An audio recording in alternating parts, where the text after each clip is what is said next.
राजधानी लखनऊ से खबर। सांसद आर.के. चौधरी द्वारा एसबीएन इंटर कॉलेज में किया गया वृक्षारोपण। लखनऊ निगोहा के SBN inter college Raghunath Khera में रविवार को पीडीए वृक्षारोपण कार्यक्रम का आयोजन समाजवादी पार्टी द्वारा किया गया। इस मौके पर मोहनलालगंज लोकसभा के सांसद आर.के. चौधरी जी के साथ समाजवादी पार्टी के प्रदेश अध्यक्ष श्यामलाल पाल ने वृक्षारोपण किया और कहा कि मोहनलालगंज के कार्यकर्ता परिश्रमी होने के साथ ही बधाई के पात्र हैं। उन्होंने रोपे गए पौधों को देखभाल करते रहने की हिदायत दी। इस मौके पर सांसद आर.के. चौधरी ने कहा कि मोहनलालगंज की जनता ने मुझ पर विश्वास जताया है, उसका मैं आजीवन आभारी रहूंगा। जो भी वादे मेरे या कार्यकर्ताओं द्वारा किए गए हैं वो सभी वादे पूरे किए जाएंगे। पूर्व विधायक अम्बरीश सिंह पुष्कर ने कहा कि वृक्षारोपण सामाजिक जिम्मेदारी है। वृक्षारोपण अर्पण कर सम्मान किया और इस मौके पर सभी सम्मानित लोग मौजूद रहे।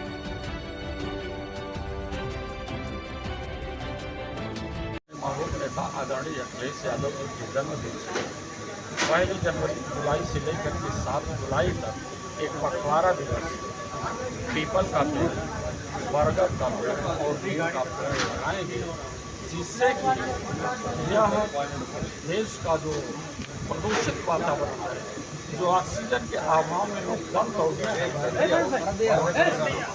अच्छा, आपके संबोधन में मैं सुन रहा था, आपने कहा कि 24 से ज़्यादा कठिन होने वाला 27 का चुनाव। ऐसा क्या लग रहा है आपको कि सपा को अभी से ये लग रहा है कि 27 और ज़्यादा इसलिए लग रहा है कि अभी 2024 के लोकसभा के चुनाव में हमारे प्रत्याशी को कहीं 2000 से, कहीं 4000 से, कहीं 5000 से जबरदस्ती करके 7 लोकसभा सदस्यों जो सदस्य होते देश की पार्लियामेंट में जाते उनको जबरदस्ती हरा दिया गया और उसके साथ 10 विधानसभाओं का चुनाव होना है।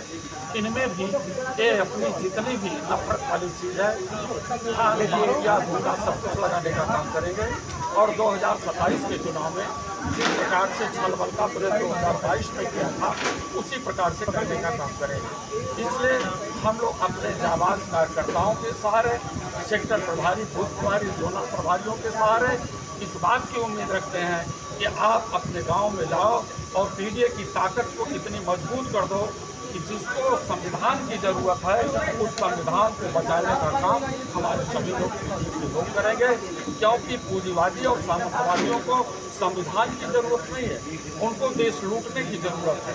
देश को लूटे और उनका नाम भगेड़ों में चला जाए, लेकिन जो इस देश का वो पीडीए भाजपा है, राष्ट्रीय अध्यक्ष है, इसको वास्तव में भारतीय संविधान उनके लिए संजीवनी है, वो अमृत के समान है। उसको जिंदा रखने के लिए हमको अपने बूथ पर अपने कैंडिडेट जो हमारे होंगे उनको जिता करके, चाहे वो विधानसभा का चुनाव होगा, चाहे देश की पार्लियामेंट का चुनाव होगा, हम संविधान बचाने के लिए, लोकतंत्र बचाने के लिए चुनाव हारेंगे। यही संदेश हमको हाथरस की घटना को लेकर के क्या सोचती है, क्या हाथरस की घटना में इसमें सरकार जिम्मेदार है और पूरी तरह से प्रशासन जिम्मेदार है। इस प्रकार की घटनाएं देश में कई बार हो चुकी हैं। प्रशासन के लोगों को वहां अनुमति पहली चीज़ दिए तो कितने लोग आएंगे, कितने लोग नहीं आएंगे। तो ऐसी स्थिति में लोग ज़्यादा बढ़े, भीड़ बढ़ी, तो ये सरकार और सरकार के प्रशासन के लोगों की जिम्मेदारी है कि इसकी व्यवस्था उनको करनी चाहिए और इसमें पूरी कमी प्रशासन। जो मुख्य बाबा थे वहाँ के सूर्यपाल, उन पर अभी कोई केस नहीं हुआ, क्या कुछ कहेंगे? इस देश में भगदड़ कई जगहों पर हुआ। भगदड़ का मतलब जब देश में धार्मिक उन्माद पैदा किया गया, इस देश में संविधान और आरक्षण के लिए लड़ा गया। 1990 का वो दशक आप देख लो, पता नहीं कितने लोगों की जानें गई, पता नहीं कितने इस देश के लोग कुर्बान हुए हैं बाबा साहब डॉक्टर अम्बेडकर के संविधान को बचाने के लिए। तो हमारी लड़ाई इस देश में न सांप्रदायिकता पैदा करना है, हमारी लड़ाई समता, समानता और भाईचारा पैदा करना है, जो बाबा साहब डॉक्टर अम्बेडकर जी ने दिया है। उसी को लेकर के डॉक्टर लोहिया जी और समाजवादी पार्टी के महानायक आदरणीय धरती पुत्र मुलायम सिंह यादव ने जो पैगाम इस देश में लिया है, उस पैगाम को लेकर के हम लोग समता, समानता और बंधुत्व के नारे को लेकर चल रहे हैं और यही संदेश हम लोग अपने कार्यकर्ताओं के बीच में भी देने का काम करेंगे। बहुत बहुत अरे इन लोग का नहीं हुआ सर।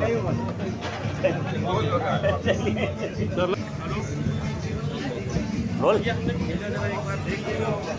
विधायक जी, आज पीडीए वृक्षारोपण का कार्यक्रम किस तरह से 27 की तैयारी कर रहे हैं पीडीए के माध्यम से? सपा किस तरह से? इस समय पूरा देश हमारा हमारी राष्ट्रीय अध्यक्ष जी ने नारा दिया था पीडीए का और जाति जनगणना का, पूरा देश इस समय माननीय राष्ट्रीय अध्यक्ष जी के दिए हुए निर्देश में चल पड़ा और हम लोगों ने संविधान बचाने के लिए पूरी तरीके से आज भारतीय जनता पार्टी बैठी है। जीतने को तो कहने को सरकार में है, लेकिन उनके पास चेहरे पे चमक नहीं है।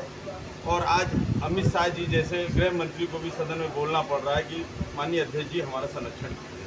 तो ऐसी स्थिति माननीय हमारे राष्ट्रीय अध्यक्ष जी ने इस देश में की है। अब यहाँ पे संविधान को तोड़ने वाले लोग अब किसी भी तरीके से आगे नहीं बढ़ पाएंगे। आने वाले दिनों में जो संविधान के प्रति गलत नियत रखेगा, जनता उनको इसी तरह की सबक सिखाएगी और आने वाले दिनों में वैसे भी भारतीय जनता पार्टी प्रदेश से और देश से बेदखल। मतलब आपको लगता है कि 27 की भी नैया भी पीडीए ही पार करेगी? ये 2027 में तो हमारा पीडीए आएगा ही और हमारा इंडिया गठबंधन पूरी मजबूती के साथ लड़ रहा है। लोगों में अब भारतीय जनता पार्टी के प्रति कोई विश्वास नहीं बचा है। लोगों को अगर कहीं विश्वास है तो इंडिया गठबंधन पे है, पीडीए पे है। और मैं उम्मीद करता हूं कि 2027 में जो अब की परिणाम आया, इससे कहीं बेहतरीन परिणाम 2027 में आएगा और हम लोग 300 से अधिक सीटें जीतकर उत्तर प्रदेश की विधानसभा पे काबिज होंगे।